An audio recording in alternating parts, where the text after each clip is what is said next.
Добре дошли на нашата среща, посветена на една много женска тема, а именно Луната, на нашите потребности, на нашите чувства, на нашите емоции, на всичко това, от което ние като жени имаме нужда. Посрещаме един женски месец в много аспекти. Не е само празника 8 март. Женски, защото по-голямата част от месеца минава през енергията на Риби.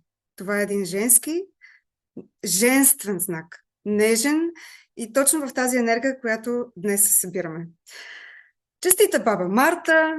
Също така, виждате какъв троен празник е днес.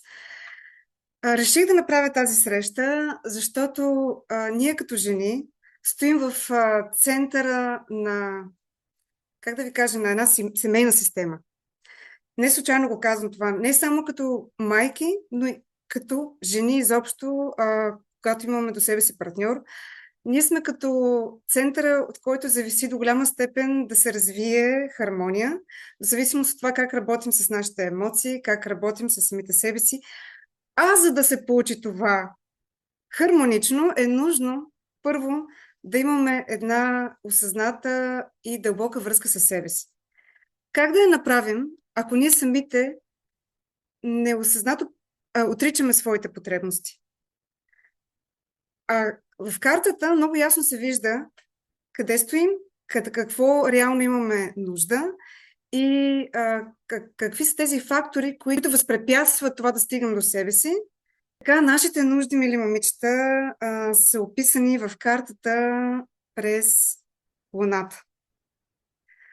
И тук вече става много интересна картинката, защото тя може да бъде в хармоничен аспект към нашето Слънце. Слънцето е т.е. нашата зодия. Тя може да бъде в конфликт с други планети. Давам ви един пример. В конфликт с Марс, който е волята, представлява волята. Затова, когато опознаем още един аспект от себе си, можем да си отговорим защо, без да осъзнаваме, се самосаботираме в някакви ситуации и животът ни учи, понякога и през горчивия опит, как да опознаем по-добре себе си и да не вървим срещу себе си. В астрологичната карта е много интересно това, че след 40 годишна възраст ние навлизаме в един период на така наречената криза на средната възраст, която се определя не само от житейския ни път, тя чисто астрологично се определя от едни опозиции на Сатурн, на Уран, Нептун, имаме също там така предизвикателни аспекти. И стигна до един момент, в който ни се задава въпроса: ти вървиш ли в синхрон с самия себе си? Наистина ли се слушаш в своите нужди? И знаете ли, ние не можем да избягаме от самите себе си. Няма как да стане. Какво става, когато не се вслушваме в своите потребности?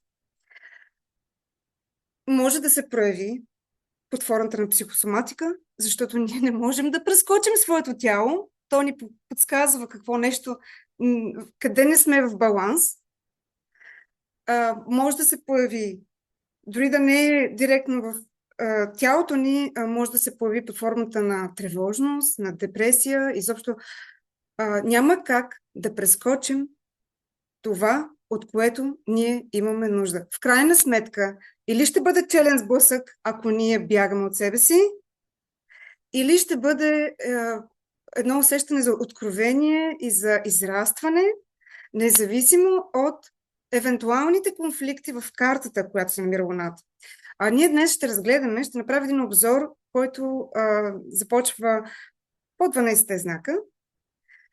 Ако някой от вас все още не е погледнала знака на своята луна, в нашата група Женски баланс, арт-терапия и астрокоучинг съм публикувала безплатни сайтове, от които само си въвеждате данните и можете да видите знака на вашата луна. Дори и да нямате никаква представа от астрология, не се притеснявайте, може да го направите. Ако не си знаете точния час на раждане, по принцип в астрологията съществува така наречения метод ректификация. Луната се сменя на всеки приблизително 2 дни и половина, което означава, че ако вие сте на границата между два знака и не си знаете часа, има някаква вероятност това да варира. Предупреждавам го. Ако в този ден, в който вие сте родени и не си знаете часа, Луната не варира между два знака, това си е, ето както днес, примерно в Лъв, нямаме този проблем, дори да не си знаете часа, пак можете да го сверите. И сега да видим какво означава да имаш Слънце в един знак, Луна в друг знак. Разбира се, че това не е единственият аспект, който се гледа в картата.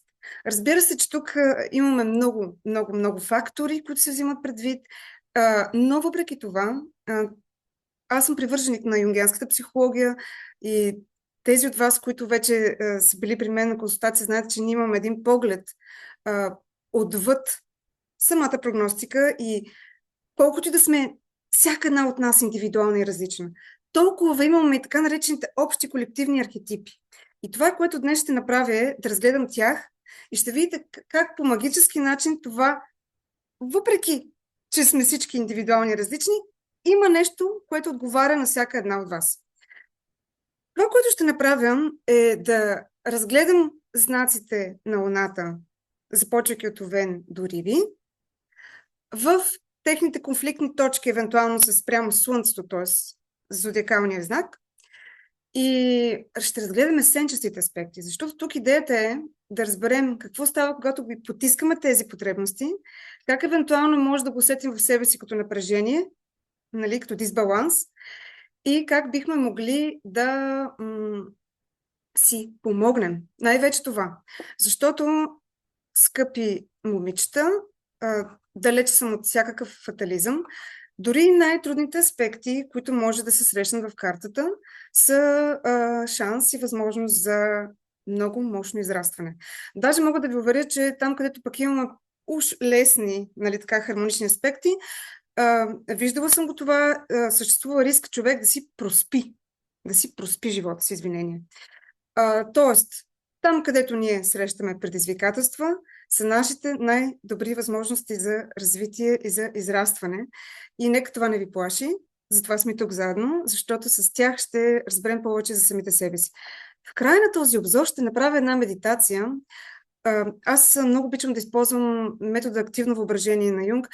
Там не манипулирам вашата визуализация си, не, а там ви чрез определен вид въпроси и навлизане в полето на вашето несъзнателно, вие ще се свържете и ще получите спонтанните отговори, които са индивидуални лично за вас. Тези от вас, които останат накрая, ще си направим една индивидуална среща без запис. Това, което винаги правя с дамите в курсовете и в групите. И така, сега да видим какво представлява първия знак. Луна в Овен. Какво представлява Луна в Овен? И къде се крие конфликта? И къде се крият възможностите за израстване? Луна в Овен, това е огнен, темпераментен и огнен знак. Тя е дошла да направи нещо ново, нещо новаторско, нещо различно, нещо по един огнен, независим начин. И съм виждала не една позиция на Луна в Овен в картата, да кажем на дами, които са родени под знака на Козирог, Рак, Везни, където това може да срещне конфликт. Какво ще рече това? Когато вие имате в картата си Луна в Овен, на дълбоко вътрешно равнище, вие имате потребността да бъдете независими. Това ще рече в много направления. Може да е емоционална, финансова независимост. И когато независимост и да бъдете силни, предприемчиви, смели, решителни. Какъвто е знака на Овена. Не казвам, че това е най-лесната позиция. Но когато една Луна в Овен бяга от своята природа и от своята дълбока вътрешна нужда и се плъзне по линията на най-малкото съпротивление и попадне в ситуация на някаква форма на зависимост, тя страда дълбоко от това. Може да го сети под много форми, може да е на психосоматично ниво, може да е под формата на, аз съм го виждала под формата на депресия. И добре е да знаете, че това е мъжки знак. Какво означава това? че на вас, мили момичета с луна в Овен, ви е простено да бъдете силни. И ако се опитвате да влизате в някакъв вид, това е поради възпитание, поради някакъв вид програма от детството, да влизате в един кълъп на добрата, кротка жена, която, нали, е изцяло домакиня, там някъде във вас ще има конфликт и няма мира да си намирате отвътре. Тоест не се съдете за това, че може да имате дълбок коренен импулс да бъдете силна, решителна, може би да имате собствен бизнес, да правите нещата с замах и вероятно, ако слънчевия ви знак или имате съвкупност от планети в Козирог, Везни, Рак, може да се породи някаква форма на конфликт и страх, много силен страх да бъдете независими. Но за да ви е дадена тази луна в Овен, значи някъде там лежат едни нужди, които вие имате силата да удовлетворите. Луна в Телец.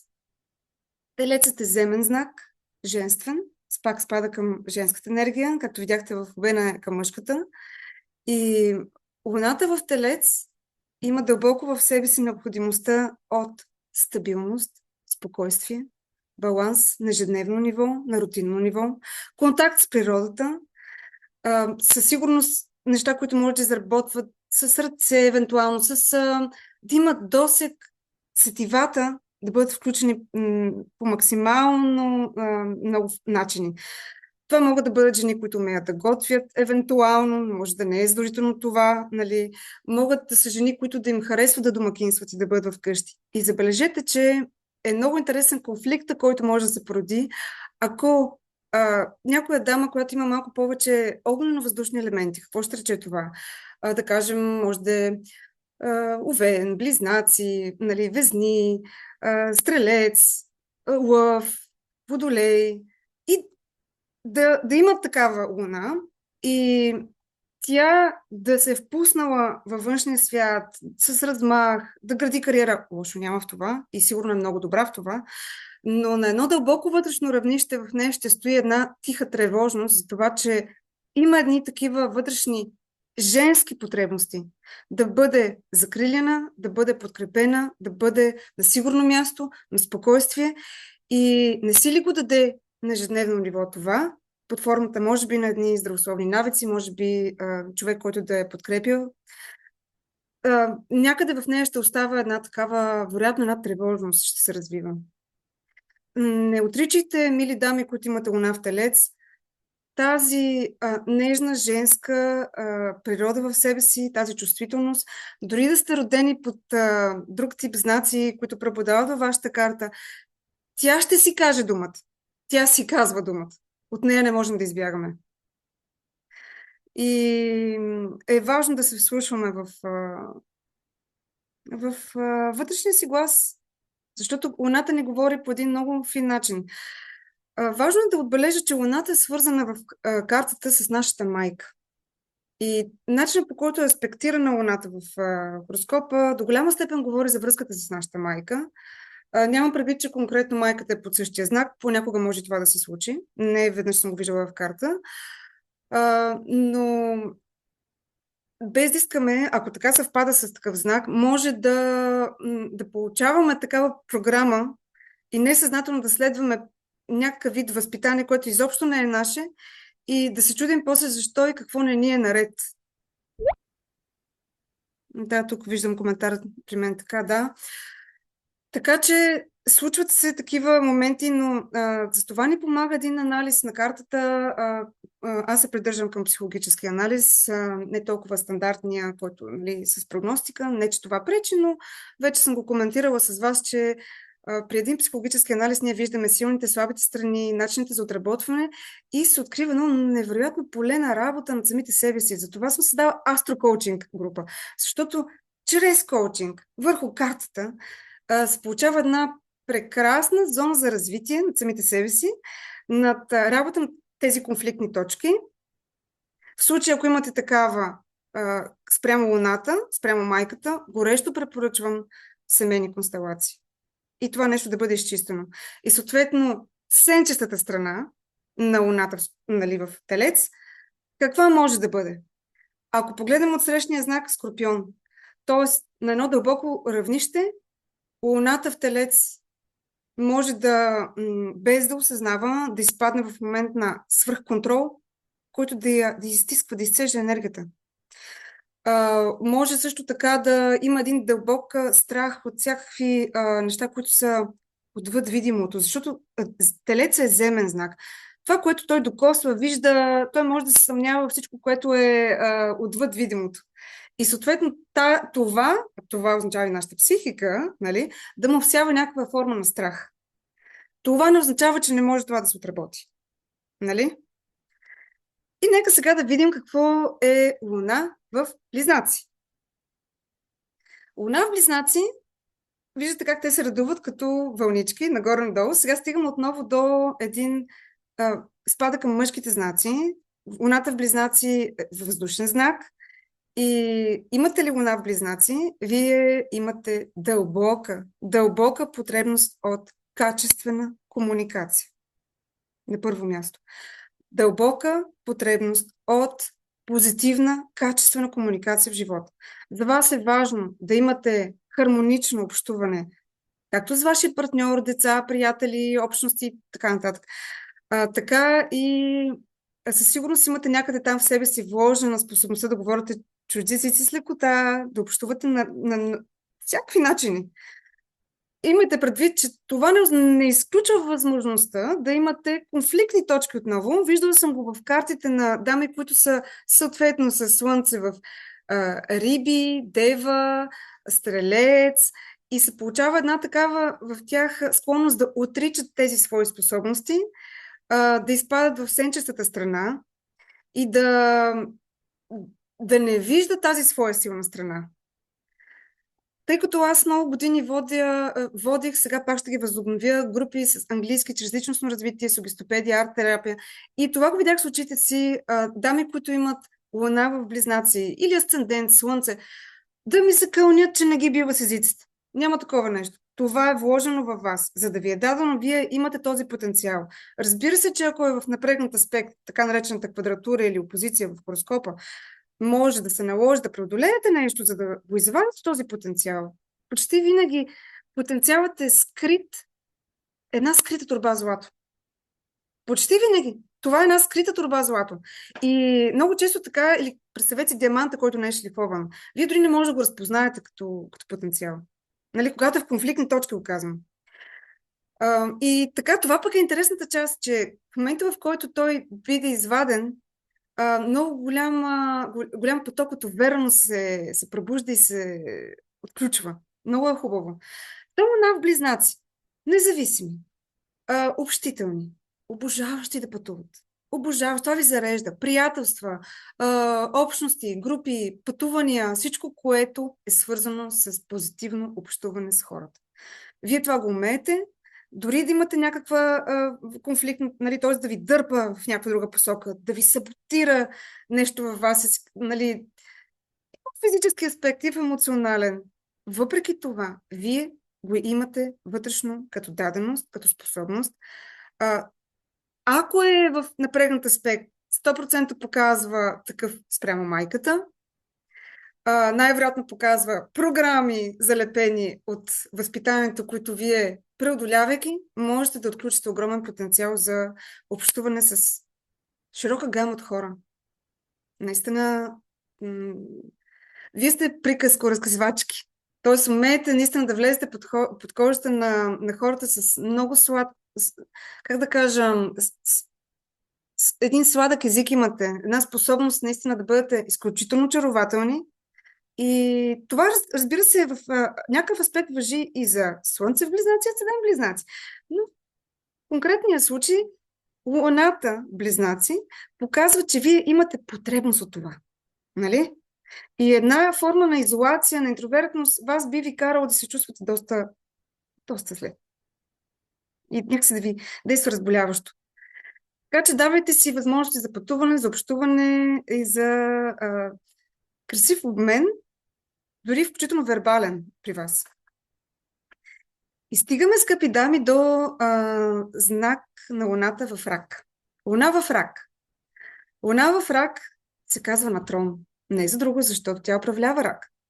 И всичко, което ние знаем за Зодиак, тук се прилага в умножена форма. Това са най-добрите майки, най-женствените, как да кажа, така пълни с чувства, емоции, чувствителност, много женски знак, това е воден знак, който се свързва с деца, майчинство, творчество, способност наистина с голяма лекота да изпълнявате тази роля. За вас не е по никакъв начин проблем вие да се справите, да създадете една изключително красива атмосфера в дома, да, да имате много хубава връзка с децата изобщо. А, Имате изключителната способност на интуитивно ниво да усещате хората, да ги разчитате, да влизате в тяхното положение, да сте емпатични, да усещате техните нужди. Разбира се, тук не се изгубвайте и в тази част, защото а, и това може, без да се усетите, да изпаднете в крайности на емоции, на чувства, което вас да ви разклати. А разклащането идва, ако тази луна в Рак влиза в конфликт с Слънце, евентуално нали, в Овен, Везни и Козирог. И съответно в вас да има импулс да бъдете, да кажем, кариеристки, независими, а пък то нещо отвътре ви кара и ви изяжда така, евентуално като саботаж, като вина, конфликт между кариера, семейство, работа вкъщи, домакинстване и нали, да сте шеметни навън, във външния свят. Този баланс не казвам, че е лесен за намиране, но ако сте от жените, които имат този конфликт и сте в другата част, изпаднали, нали, смисъл изключително навън, в кариера, работа, изтощение, за вас, за да чуете вашите нужди, е много важно да разберете, че имате нужда да се зареждате наистина с много, много, много женска енергия. И за вас, ако сте били възпитавани да бъдете жените, които се блъскат сутрин до вечер като работни коне, нали, да правят всичко, вие сте от тези, които ако имате човек, който ви подкрепя и сте повече вкъщи, това не е проблем спрямо вашата карта и можете да се чувствате много добре. Тоест да развивате някаква женска дейност, може да пак бизнес, пак нещо, но така да е малко по-женско. Тоест не изпадайте прекалено много в как да кажа, външната кариера, защото там може някъде да се почувствате доста изгубени, да стигнете до бърнаут. Нали? Ако не се вслушвате в своите нужди. Вие сте като пазителките на рода, на семейството.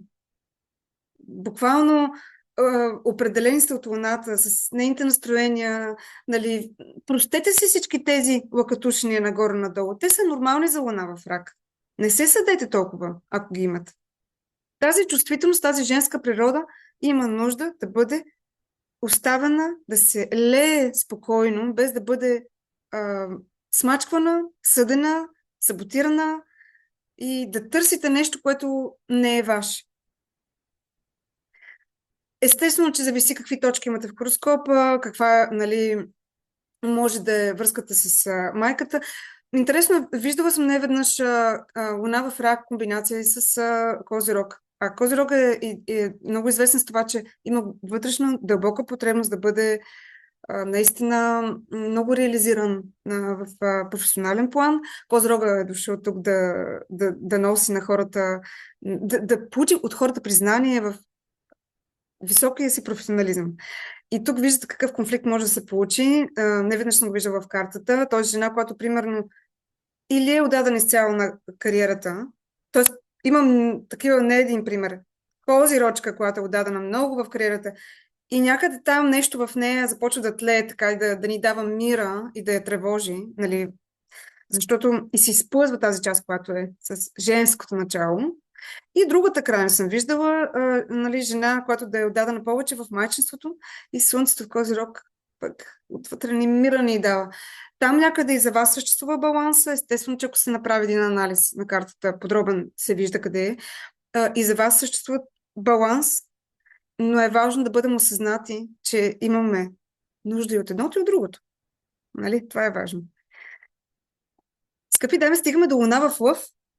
Луна в Лъв пак имаме мъжки знак, огнен знак, който е свързан с необходимостта да носи вдъхновение, радост, по някакъв начин да гори в това, което прави.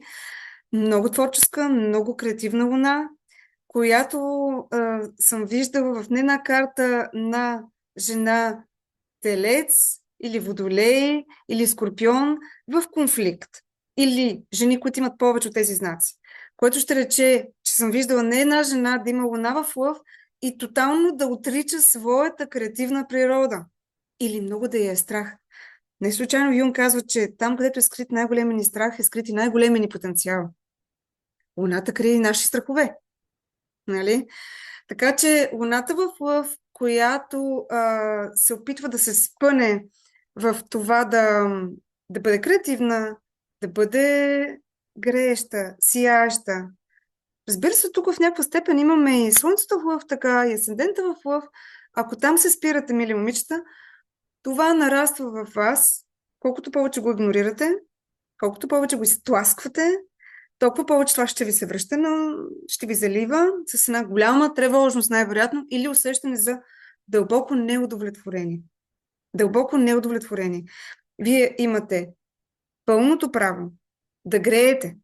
Да греете, да сте ярки, дори с лека нотка на арогантност. Е простена на лъвовете.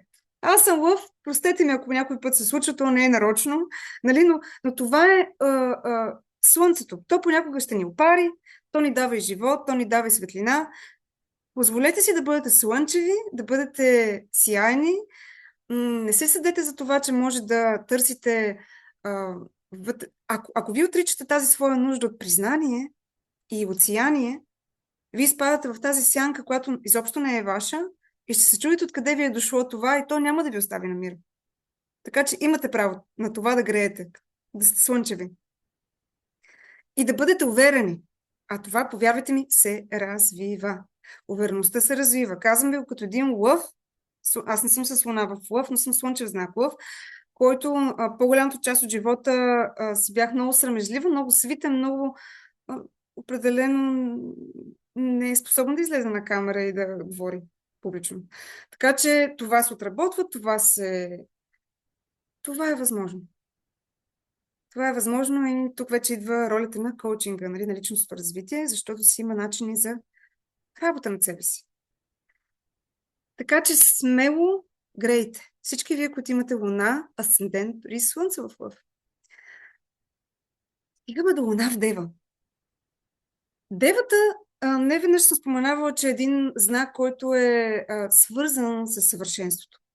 С способността да изпипа нещата до най-малкия детайл. Разбира се, тук имаме сенчестата страна, в която ако девата тръгне да изпипва всичко, то няма нищо съвършено тук и може много да се саботира с изключителна самокритичност. Нали? До такава степен, че да не може мира да си даде от това, че не прави нещата перфектно. Когато луната в Дева, един земен, женски знак, срещне конфликт с слънце в Стрелец, с слънце в Риби, нали? С слънце евентуално близнаци. Ето отново едно разминаване между аз каква съм, каква е моята идентичност и от какво имам нужда. Защото лунната Дева или нали, жената с луна в Дева има нужда от някаква форма на стабилност. Това е земен знак. Тя обича да работи, но има нужда да усеща и стабилност и подкрепа. И да прави нещата с ясното осъзнание, че те не могат да стигнат до съвършенство, но нека да се опитва да прави нещата по най-добрия начин, без да се стреми към перфекционизъм. Защото този перфекционизъм е смазващ. Виждала съм комбинация между луна в Дева с силно влияние на близнаци и се получава просто едно, тъй като това са меркуриеви, нали, енергии, едно свръхразпиляване може да се получи. На енергията има предвид. Луната в Дева умее да прави изключително много неща с ръцете си. Дори това да не ви е основна професия. Имайте предвид, че най-малкото може да е терапевтично за вас, когато си позволите да дори за почивка да изработвате, да плетете, нещо да правите с ръцете си, дори да готвите, просто да се успокоявате по този начин. Наистина това са, аз съм го виждала в мъже с луна в Дева, изключителни майстори. Майстори, наистина. Хора, които могат да изработят и до най-финия детайл. Нали, нещо. Така че ако вие сте от дамите, които им преобладава другия тип знаци, да сте ни такива огнени, амбициозни, и в един момент, като добавим девата, пазете се от свръхперфекционизъм. Давайте си спокойствие, повече връзка с природата, осъзнайте си тази връзка с земята, повече прагматичност, умереност и на малки стъпчици, които да градите ежедневно. Нали? Това е много важно за вас. Пазете се от някакъв вид разпиляност, която е другата страна, нали, сенчестата страна на рибите. От всичко тук, там, това. Нали, при вас трябва да има систематичност и структура. И да не забравяме, че да намирате някаква връзка с земята по вашия си начин. Дали това ще бъде една разходка в парка, нали, море, планина, но да имате връзка. Това се отнася и за Слънце в Дева, нали, също. И Асцендент Дева. Нали, просто луната са нашите нужди. Мили дами, стигаме до луна във Везни. Луната във Везни дълбока потребност от хармония, партньорство, разбирателство, красота, въздушен мъжки знак, който дълбоко в себе си също копне да има някаква форма на независимост и да включително и финансова независимост, т.е. да се справя по някакъв начин смело, да се справяте сами, да можете сега сами има един лимит тук, защото пък луната във Везни много го обича партньорството и дълбоко в себе си всяка луна във Везни някъде в себе си много има нужда да бъде подкрепена, обичана, да има човек до себе си, на когото може с когото може да споделя. Ето това е много интересно, защото тя е въздушен знак и тя има потребността от качествено споделяне, от качествен обмен, от човек, който ще спази нейните граници, защото луната Везни, милата, не може много да си поставя добре граници. Това така е едно от предизвикателствата. Отсреща стои Овена и съответно там някъде е сенчестата страна за луната във Везни, защото без да иска може да бъде свръхмила, любезна, деликатна, толкова деликатна, че да не усети кога си прегазали градинката, нали, с цветята. А пък тя много държи на красотата и на цветята. Между другото, аз съм с луна във Везни, вижте какво чудо зад мен, наистина много обичам цветя, всичко, което... Тоест изкуства, творчество, красота, да живее в красива среда. Тоест да бъде за нея. Това е конфликт с нея, когато средата около нея се стане дисхармонична. Партньор, който и крещи. Работа, в която няма добър обмен с колегите. Това е кара много да се чувства потиснат. Така че златната среда за луната във Везни е да търси баланса вътре в себе си, да търси всякакви форми на общуване. Между другото, момичета, този тефтер, аджендата, която обичам си го наричам, си го направих точно заради моята луна във Везни. Тя го направи. Тази моя вътрешна потребност, първо си го направих за себе си. Защото ми дава възможност сутрин за 5 минути да се балансирам, да си избера нови вярвания, защото съм изпадала в сенчестата страна на луна във Везни, която хич не е много лесна и която ме разболя преди години. Защото това, което ние не умеем да разберем за себе си, то се соматизира през цялото ни. То няма как. Луната във Везни, като въздушен знак, не умеем най-така да усетим къде нещо не е наред. Между другото, този тефтер, аз ще ви пусна един код сега в групата, с 20% намаление. Само срещу 8 евро може да го поръчате за себе си направите подарък и да направите подарък на някоя ваша приятелка, майка, жена, която има нужда от емоционален баланс. Той е направен за емоционален баланс. Забранявам ви тук да пишете to-do неща, to-do лист, т.е. колко неща имате да направите днес, колко неща, с колко хора, всякакви задължения. Тук не е място. Това е емоционален баланс. Да си поставите цел да бъдете в хармония с самите себе си. И ви го казвам като човек, който е в търсене на този баланс. И честно казано, баланс не съществува, но той се постига на ежедневно ниво. Това е. Постига се на ежедневно ниво. И така, скъпи момичета с луна във Везни, за вас баланса, хармонията и здравословния обмен с хората е много важен. Не го затлачвайте, не отричайте. За вас е много важно да разберете своите граници. Трудна работа, нали? Учи се. Учи се, казвам ви като човек, който така доста граници успях да си сложа. Не ви е лесно да се справите с чувство за вина, когато, нали, защото луната Везни е мека. Тя е мека. Лесно ви прекрачва границите. След това въведение за луна във Везни стигаме до, аз ще я нарека, най-дълбоката луна в хороскопа. Това е Скорпион. Наистина най-дълбоката луна от 12 знака. Интересното е, че с жените, с които съм работила, най-много имам луна в Скорпион. Ще започна от едно нещо, понеже всяка една луна в Скорпион ще ме разбере, като го кажа. Голямото предизвикателство за луната в Скорпион е майката. Казвам го, без да се шегувам, не съм си го измислила аз. Не само, че го има и на теория, но аз го видях и на практика. Тук не е задължително да има негативна връзка с майката. Не ме разберете еднопосочно. Но има голямо предизвикателство с майката.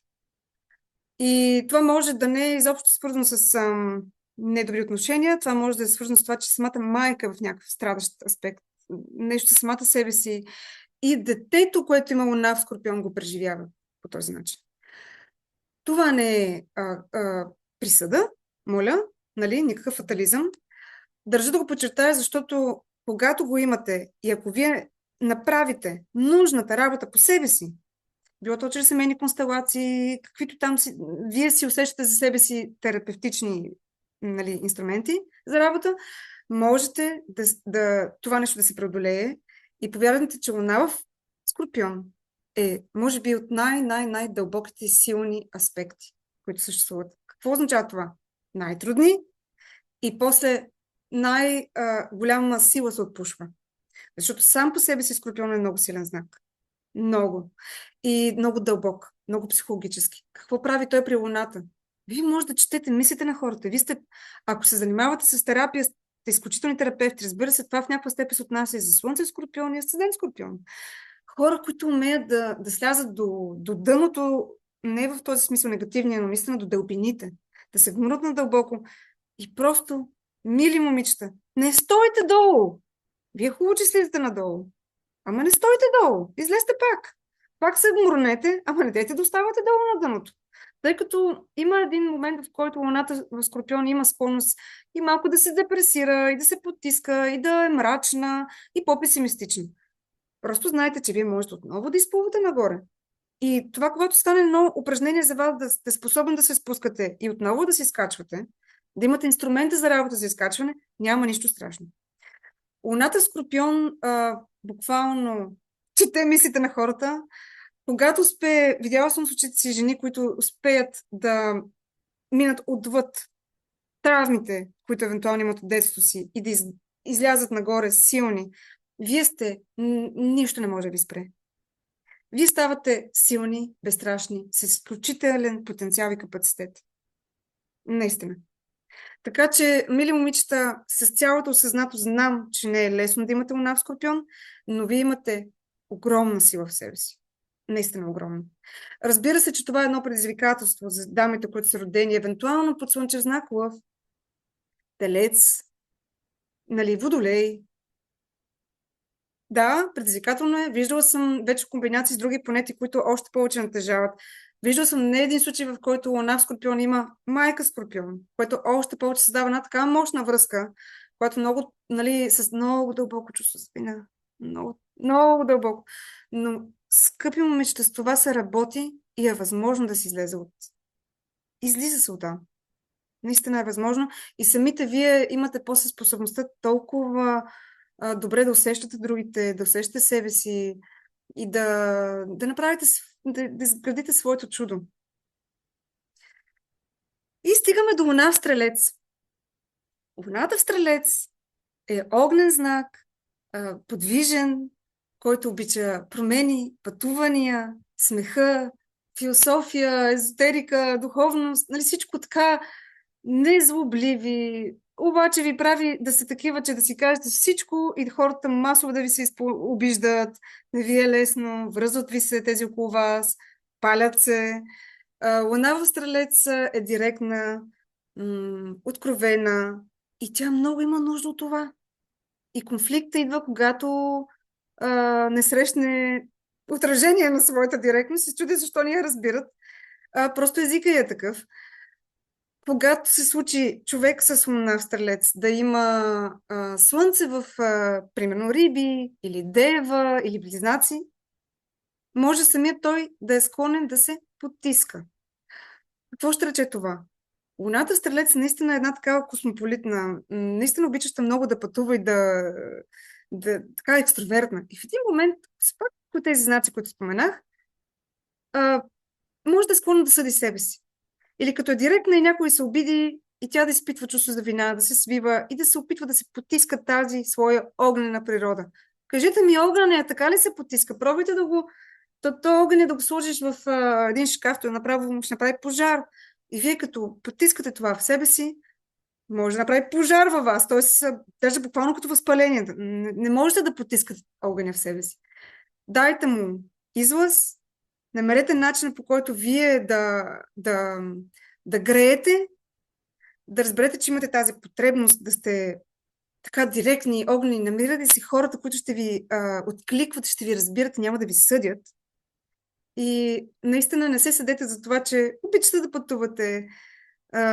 Тук ми пише някой... Да. Да, разбира се, когато се комбинират нали, Слънце, това, което говоря за Луната в Стрелец, до голяма степен се отнася и за Слънцето в Стрелец. В случая говорим за потребности. Вашите потребности от пътуване, обмен, широта, свобода. Вие сте такива и ученолюбиви, и общителни. Просто давайте си го това нещо. Не го смачкайте. Не го смачкайте, не го потискайте. Защото заради това, че някой ви съди, там някъде има и други хора, които пък много биха ви харесали тази ваша черта и ще са доволни да общуват с вас. Намерите си вашите хора. Нали? Тези, които ви разбират в случая. Защото Луната в Стрелец много трудно да си сложи така, как да кажа, бариера на... Стрелец е директен. Това, че отсреща някой му се обижда, е проблема на този, който му се обижда. Сега, трудно е изведнъж да се огънете. Не ви препоръчвам, дори тези, които сте с Слънце Стрелец. Да, евентуално хора с Риби, Дева, Близнаци може да ви реагират малко ожилено, но вие сте такива каквито сте и в момента, в който се опитате да се огънете, плащате. Плащате цена. Понякога дори се здраве. И така за луните в Стрелец. Смели авантюристи. Големи авантюристи. Ако сте от тези, които сте по-към земните знаци, ни такива по-отихнали, да знаете, че във вас лежи една такава дълбока нужда да бъдете приключенски, така, да правите нещо щуро, по-смело, може би обичате да изкачате планини, не знам, да пътувате някъде, да правите нещо, което другите хора не смеят да направят. Не го смачквайте това вътрешно желание, този импулс. Дайте му воля. И стигаме до Луна в Козирог. Колко луни в Козирог имам в моите групи. Те ще се припознаят. Луната в Козирог е изключително интересна. Какво искам да кажа с това? Че тя е в противоположност с това, което по принцип Луната управлява Рак. Изведнъж хоп, отива отсреща при Козирога. Какво прави при този Козирог? На сухо. Тоест, Козирог е Земя, пак е женски знак, вярно, но е Земя. И интересно, какво прави тази Луна в Козирог? Там, където Козирогът му е трудно да изрази своите емоции. И милата Луна, тя ги стиска тия емоции отвътре, но то като експлодира и мине в сенчеста страна на Рак. Той си знаеш, може да стане свръхемоционално. Тоест, едно потискане, бам, нали, навънка и да изглежда неконтролируемо. Луната в Козирог има толкова дълбока вътрешна потребност да в един момент да осъществи някаква мисия. И го подчертавам това, мили момичета. Защото знам, че много от вас, които имате луна в Козирог, се опитвате да влезете в един кълъп, да бъдете обикновени, да бъдете едни нормални хора. Но знаете ли, Козирог като цяло, архетипа Козирог е дошъл да допринесе нещо в този свят, което е отвъд неговата индивидуалност и да получи едно обществено признание. Имате право на това. Моля ви се, дайте си го това право. Знам, че имате интровертна природа, знам, че искате да се свиете, така да сте по черупката, да не се виждате. Но вие сте дошли да направите нещо по-голямо от това, което е само за вас. И тази луна в Козирог мира няма да ви даде, докато не усети, че вие правите нещо по своята мисия. Всеки човек има своята си мисия. Как да ви кажа, това не е нужно да бъде задължително някой да е публичен. Нали? Под мисия човек може да бъде най-добрата майка на света, но да си го изпълнява с пълното осъзнаване, нали, на това, което прави, да възпита едни прекрасни дечици и така нататък. Значи, това е важно да разберете, че вие имате вашата мисия и нещо, което една вътрешна потребност да направите нещо малко повече от това, което е в ежедневието ви. Тоест, вие имате нужда от нещо, което е по-голямо. Не го потискайте, защото то от една страна луната в Козирог ни е лесно с чувствата. Като цяло не ви е лесно с чувствата. По-добре да го знаете това нещо, да работите над себе си. Искам да дам една хубава обратна връзка, естествено аз винаги анонимно я давам, с една прекрасна дама, с която работим години и която една техника за работа с емоциите много успешно прилага и ми е дава обратна връзка. Тя е с луна в Козирог, с слънце в Козирог, че това работи, нали, и е важно да работим над вашите емоции осъзнато. Тоест да си кажете така, да, разбирам, че ми е малко трудно да направя мост между моите потребности и чувства и това, което усещам като мисия в живота, т.е. наистина като една енигма за вас това. Обаче аз мога да се справя с това. И тук вече се работи активно в тази посока, в която вие да опознаете по-добре своите потребности, да минете отвъд страховете. Защото луна в Козирог може да има не малко страхове. Откъде идват тези страхове? От сянката на рачето. Рачето е свързано с страховете и отсреща е рака. И съответно се получава едно... Усещате, че сте дарени с голям потенциал, обаче това се отнася до голям степен за Слънце в Козирог. Нали, за Асцендент. Имате голям потенциал, но някаква вътрешна спирачка е така, нали, голям страх да го извадите. Но вие го имате и можете. Наистина можете. Козирог е способен, само си представете символа на Козирога. Той изкачва най-големите върхове. Всички сте виждали как правят ни такива... Той е направо извън се, но не спада към гравитацията. Начинът, по който се катерят дивите козли нагоре по върховете. Като извънземни са. И вие носите тези качества в себе си. Колкото и да ви е трудно с чувствата, има си начини за работа и да се справите с това. Луна във Водолей. Луната във Водолей е във въздушен знак. Водолеят сам по себе си е така леко дистанциран емоционално. И какво прави една луна? Луната, която отговаря за нашите чувства и емоции. Ами такава може да изглежда за другите хора около вас, че сте дистанцирани. Нечувствителни са едно, което не е така. Вие си ги имате, те са отвътре, просто може да не ви е лесно да направите връзка с тях. Може да се окаже, че връзката, която правите със своите чувства и емоции, най-често е на психосоматика, през тялото. Нали, когато луната попадне във въздушен знак, не винаги може да усети и границите си, и къде започва, и къде свършват нейните нужди. И нали, тук вече е едно предизвикателство в това отношение. Луната във Водолей има голяма потребност от пространство. Много трудно може да изтърпи някой, който и се залепи и който иска да я направи зависима. Тя има нуждата да бъде наистина да бъде нестандартна, различна и тя обича да прави неща, които са за човечеството по някакъв по-различен начин, по-нестандартен. Всички луни във Водолей, които познавам, имат някакъв усет към новите технологии, защото все пак Водолея, нали, е свързан с тях. Към новите технологии могат да се правят много добре с тях. С всичко, което е по-инновативно, по-различно, включително познавам много добри дизайнери, графични дизайнери, т.е. неща, които са хем нестандартни, хем нали, естетически, нестандартни, технологични. Имате голяма сила там.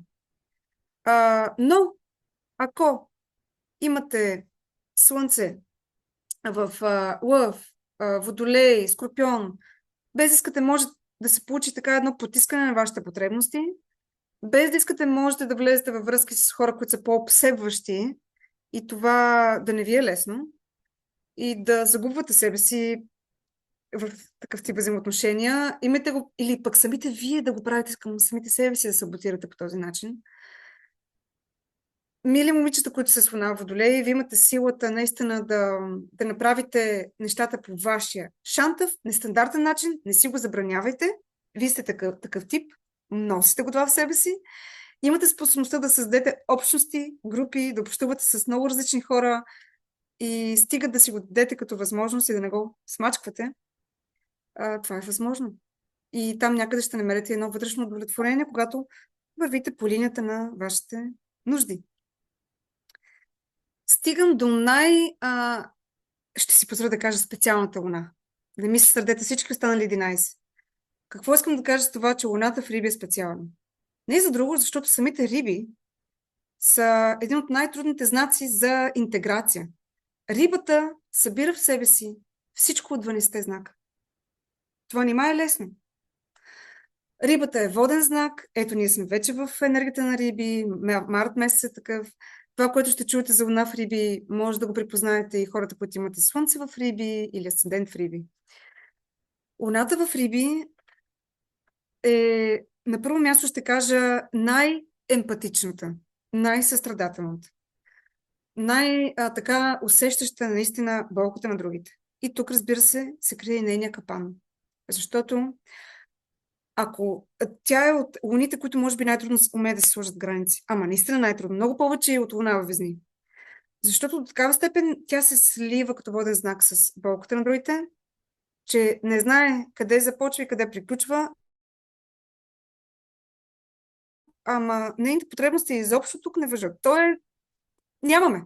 Нали? То е една жертва за другите.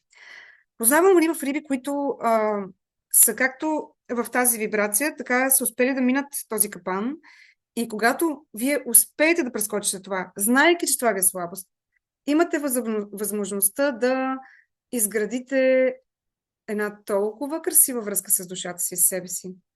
Защото луната в Риби ви прави способни да сте като един канал за красотата, за изкуствата, за финия свят, за всичко, което е на по-висша вибрация. Може да ви помогна да познавате много добре душата на другите хора, да бъдете добри терапевти.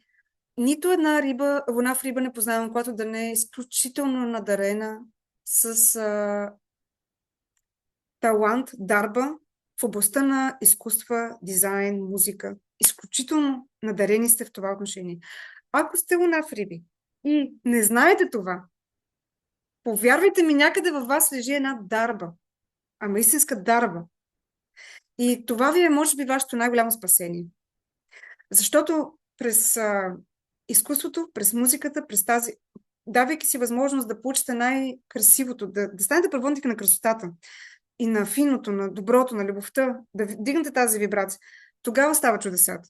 Луната в Риби трябва да се пази от това да не стане, да бъде жертва, нали, до такава степен в тази вибрация да жертва себе си, че в един момент, нали, да се изгуби много.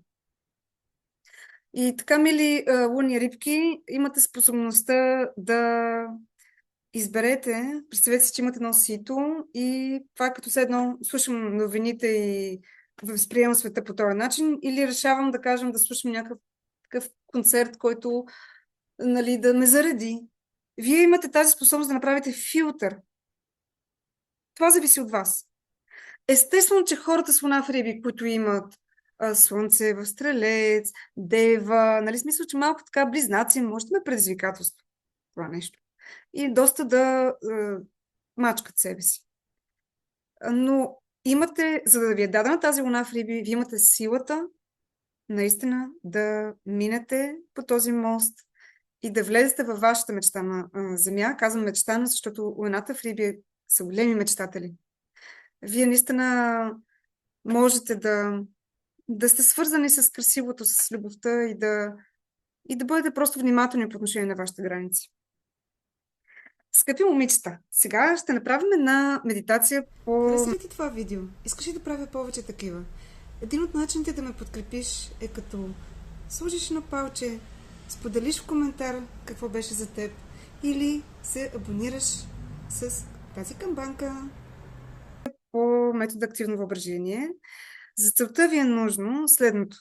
Да имате спокойствие, да сте седнали удобно, по възможност да няма смущаващи фактори около вас, да сте с някъде самички и ще се спуснем в едно пътешествие след малко, свързано с нашите нужди, в което, излизайки, ще разберем много повече за това, за какво не си обръщаме внимание, какво се опитваме да отречем, в какво се опитваме да избягаме, което всъщност е зрънце на нашето щастие, най-вероятно. И това, което ще направим, освен нали, като практика, е, че след това ще ви давам време, в което да отговорите на конкретни въпроси, които да бъдат разяснителни по нашата медитация. И ще ви дам също така около 15 на минутки да можете да нарисувате. Не е задължително да рисувате, можете да го напишете, можете да го изтанцувате, нямате граници тук, на това, което сте видели. И държа да подчертая, че тези, които за първи път ще правят този вид визуализация, ние се свързваме на едно алфа ниво с полето на нашето несъзнателно. Какво ще рече това? Карл Юнг говори за така да нареченото лично несъзнателно, с нашето его. Това, с което ние оперираме на ежедневно ниво чрез ума си, това, което имаме като ограничения, като мисли, то е, знаете ли, аз го сравнявам с детето, което ние възпитаваме в себе си. То е личностното развитие. Това е полето за личностно развитие, което ние възпитаваме в себе си. Но ние имаме едно поле на лично несъзнателно. Там, където е рода, семейство, програмите от мама и тати, от целия род и там, където после всяка една, която иска да ги изчисти, работи през различни терапевтични техники, една от най-добрите семейни констелации. Но имаме и така нареченото колективно несъзнателно, където сме свързани с едни по-големи архетипи и всяка една от вас е чувала, че може да някое си племе на други край на света да има същите образи, които, нали, легенди, митове и така нататък, които се срещат в други племена, примерно, или в други страни, други хора, народности, етноси, и да има една дълбока взаимовръзка. Ние сме свързани всички в едно цяло. Така че, когато се спускаме в несъзнателното, ние получаваме изненадващо понякога послания, които изобщо не идват от нашия ум. И много се радвам за всички, които ми писаха и направиха практиката Моето слънчево аз. Оставаме като линк и нея, за тези, които не знаят, ще видят в YouTube. Защото там те успяха да видят какво ги засенчва, какво ми пречи да греят, кой или какво. Не е задължително да е човек. Някой се оказа, че те самите се засенчват. И какво ги подкрепя. Имаше случаи да ми се появят неща от детството на някои, тотално забравени, което показва нали, как се гмурнали в полето на несъзнателно. Имаше такива, които видяха себе си, видяха конкретни хора, а имаше други, които видяха хора, които най-малко са очаквали. Така че, повярвайте ми, че можете, скъпи момичета, да бъдете изненадани. Това не трябва да ви притеснява, защото това ви дава едно поле на възможност да си помогнете.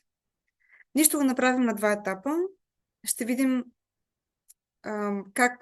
с какво си пречим, но и какво ни подкрепя. Винаги имаме един конструктивен елемент в случая. И така ще ви помоля сега да седнете удобно, да изправите хубаво гърба. Поставяме нежно ръцете на бедрата, дигаме леко брадичката и поемаме хубаво и дълбоко въздух. Изпълваме долната част на корема и си представете как дишвате златна светлина. Дишаме дълбоко. И издишаме страхове, съмнения, всичко, което ни натоварва. Отново вдишваме златна светлина. И релаксираме, издишаме. И отново. И сега си представям, че влизаме в една стая. В стая от детството. Дишаме дълбоко. Не знаем какво ще видим вътре. Отваряме вратата и се озоваваме в етап от нашето детство и виждаме себе си на възраст, която се появявам там. Дишаме дълбоко. Виждаме себе си в момента, в който имаме наистина много голяма потребност от нещо. Погледнете това дете, което сте вие. Дишаме дълбоко. Погледнете я и усетете това момиченце. Какво има нужда?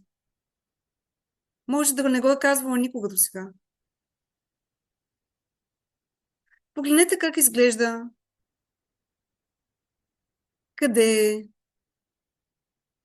Кого чака? Какво чака? Какво е това, което винаги е копнеела, а може би не е получила? Отидете и я прегърнете. Дишаме дълбоко.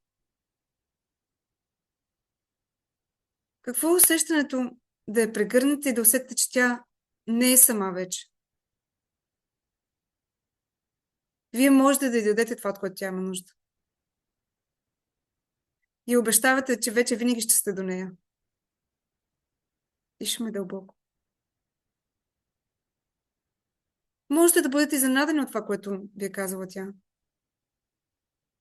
Погледнете я отново в очите. И вижте това, за което тя сега е щастлива и благодарна, че най-накрая е чута.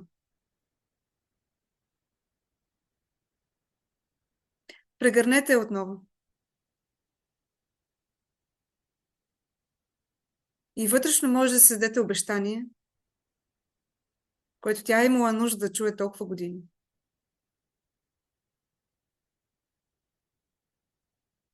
Дишаме дълбоко.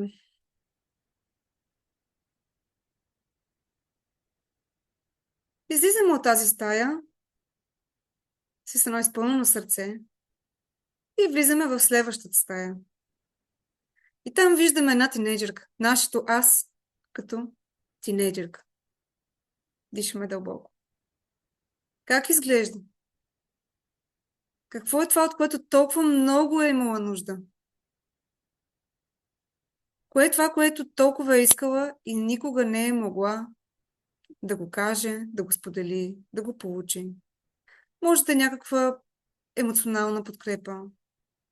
Може би се е страхувала от нещо. Може би не е била уверена в нещо. Може би не е харесвала себе си. Дишаме дълбоко. Погледнете с цялата си любов това свое аз от тогава. Кое е това, което толкова дълбоко е искала и никой не я чу през тези години? Никой не я чу. А може би никога не го е казвал. Кое е това, което това момиче е имала огромна нужда да получи?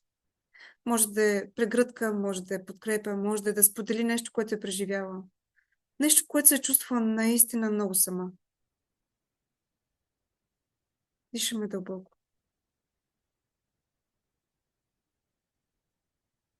Какво искате да й кажете? Какво искате да направите сега? Вие, когато вече сте пораснала. Когато носите цялата любов в себе си. Когато сте преминали трудностите и на нея.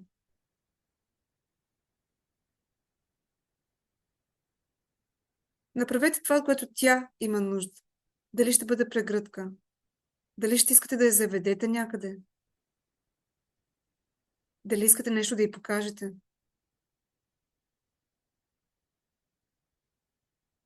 Нещо искате ли да я уверите? Да й помогнете? Да я подкрепите? Дишаме дълбоко.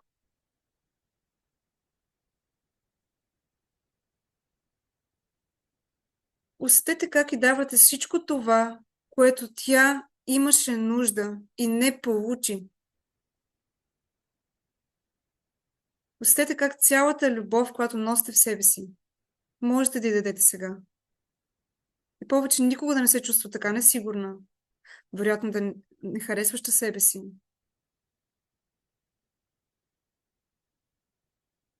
Тя ви е чакала толкова години.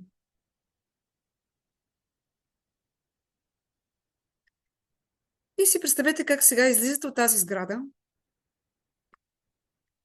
сваляте си обувките и тръгвате вървите по една много нежна мека травичка, с едно усещане за цялостност, отвътре, за пълнота, за удовлетворение. Дишаме дълбоко. Но навлизате в тъмна гора и сякаш цялото слънце се скрива. И започвате да вървите в тази тъмна гора, огледайте се около себе си. От какво имате нужда, за да минете през нея? От какво ви притеснява? Страх ли ви от нещо? Какво може в този момент да ви помогне? Дишаме дълбоко. Ако ви е трудно да вървите през нея,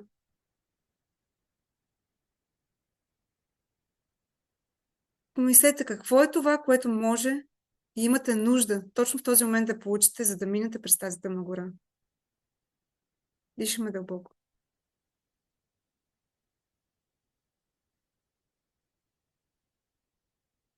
Пред вас срещате своята подкрепа. Каква е тя? Човек ли е? Нещо? Какво е това? Изведнъж цялата гора се осветлява. Какво е това, от което вие имате толкова дълбока нужда в този момент? Кое е това, което помогна тъмното да си отиде? Да усещате радост, да усещате удовлетворение точно в този момент. Може да е човек, може да са повече хора, може да е нещо по пътя, може да е някакъв знак, може да е предмет. Дишаме дълбоко. Какво ви подкрепя в този момент и ви помага в тъмното? Там, където вие имате нищена нужда, вие го получавате. Какво е да вървите вече под ясно небе, със слънце? Огледайте се около себе си, как се промени гората. Как изглежда сега, когато получихте това, от което вие имате дълбока нужда? Как се променя целият пейзаж около вас? Кое е различно?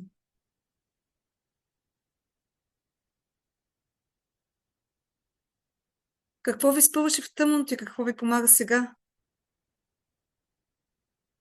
Какво е да вървите в синхрон със себе си? Как цялата външна реалност се променя, когато вие се вслушвате в себе си? Дишаме дълбоко. Продължавате да вървите вече уверени. Какво е чувството? Вървите ли с някого? С кого искате и имате нужда да споделите тази своя радост?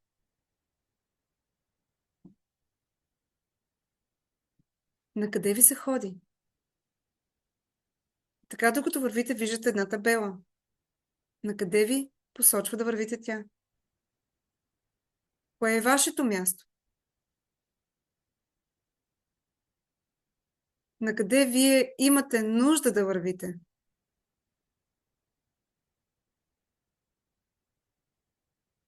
И както вървите във вашата посока, само се обърнете за малко в гръб и погледнете какво ви е спъвало. Можете да бъдете изненадани. Това вече е в миналото. Там някъде в тъмната гора, можете ли да видите какво ви е спъвало? Може да се появят образи на хора, на събития, на спомени, на ваши мисли. Има ли нещо, което ви изненадва? Какво ви е спъвало и вие дори не сте го виждали до този момент? Но с светлината го видяхте сега.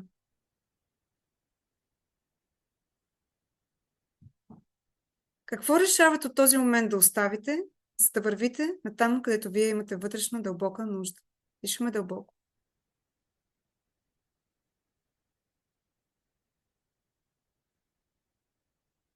И както усещате, че вървите в синхрон с самите себе си, имате цялата подкрепа и знаете какво ви е спъвало до тук,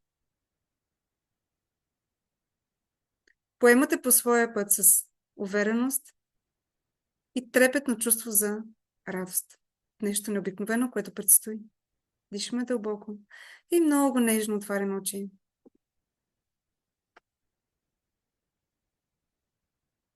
Скъпоценни, сега ви давам следните въпроси.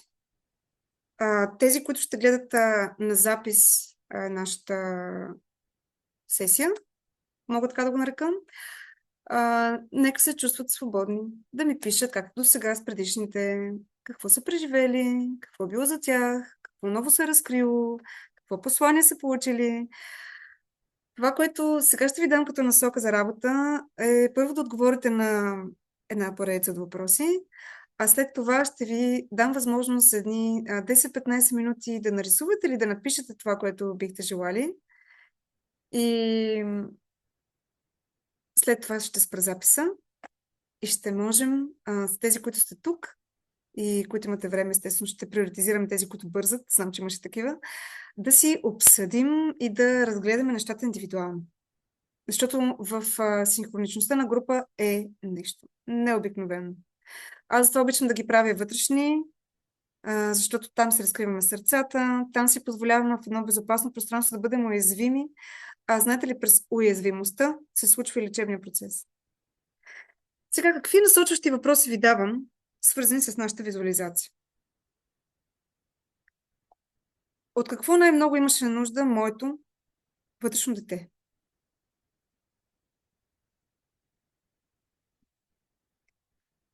Втори въпрос.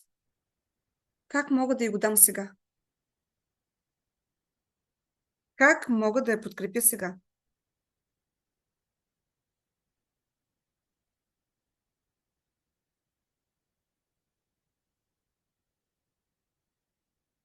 Същото аналогично е за нас в тинейджърска възраст. Моето тинейджърско аз какво най-много имаше като потребност, което не беше получила?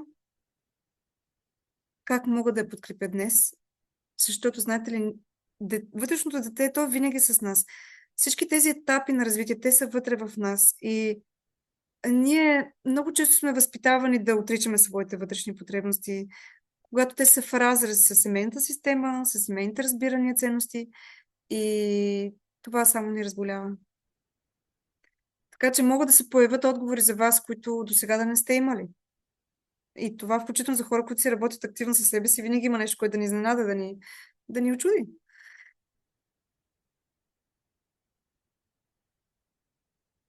Как се чувствах в гората? Какво най-много ме притесняваше?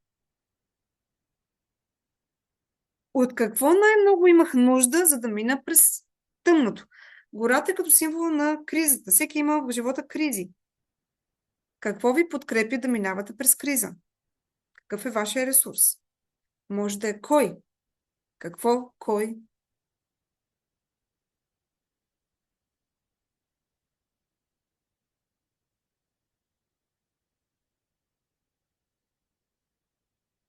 Какво беше изненадващо за мен и решавам от тук нататък да променя?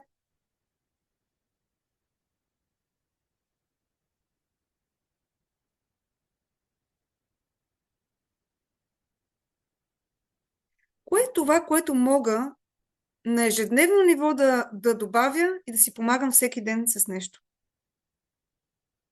Кое е това, което бих могла, с което бих могла на ежедневно ниво да си помагам и да се подкрепям?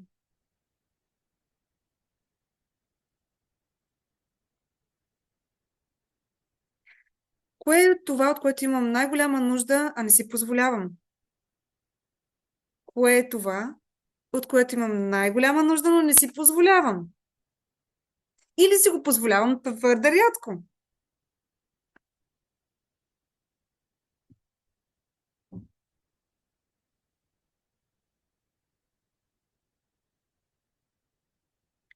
От днес аз решавам и го оставяме така, ще го допълните вие. От днес аз решавам в сегашно време и го допълвате.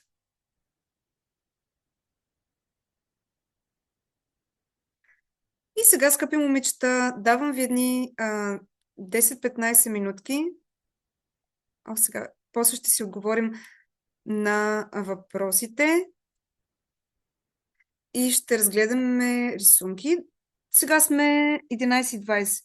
Нека да е до 11:30, като държа да подчертая това, че тези от вас, които сега не са правили с мен подобен тип арт-терапевтични сесии, в този конкретен случай ние не търсим никакво техническо изпълнение. Нали? Тук няма да се показваме като художници, тук ще бъдем свободни, всяка една да изрази себе си по своя начин. Случва се някой да не иска да рисуват, ами да танцува, да пишат. Случва се някои стихотворения да пишат. Така че, моля да нарисувате за тези 10 минути или да напишете или каквото ви идва на вас отвътре, да изразите това, което вие преживяхте, най-важните символи за вас. Когато са под формата на рисунка, много добре се включват допълнителни асоциативни символи, които после ни отпушват за още допълнителни отговори. Така че, пак казвам, без цензура, без спирачка, бъдете себе си, бъдете искрени, имате 10 минутки, а тези, които гледат записа, заповядайте да ми пишете, с радост ще ви съдействам.